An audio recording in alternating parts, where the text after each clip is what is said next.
एकीकडे भारत विज्ञान तंत्रज्ञानासह सर्वच क्षेत्रात चौफेर प्रगती करत असताना अजूनही समाजातील काही घटकांवर अनिष्ट रूढी परंपरांचा पगडा मात्र कायम आहे.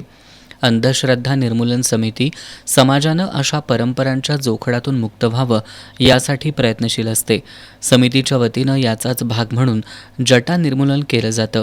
महिलांमध्ये दैवी संकेत म्हणून जटा वाढवल्या जातात, परंतु त्याचे अनेक दुष्परिणाम या महिला सहन करत असतात.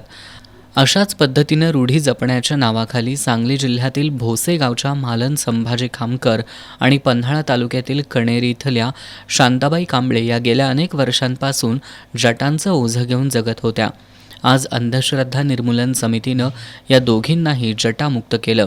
अन्निसच्या राज्य कार्यकारिणी सदस्या सीमा पाटील, प्रधान सचिव गीता हसूरकर यांनी या दोघींच्या जटा काढण्यासाठी पुढाकार घेतला. जटा निर्मूलनावेळी साडी चोळी देऊन दोघींचाही सन्मान करण्यात आला. अंधश्रद्धा निर्मूलन समितीनं केवळ जटाच नव्हे तर या दोघींना आणि त्यांच्या कुटुंबियांना एका अनिष्ट रूढीतून मुक्त केलंय.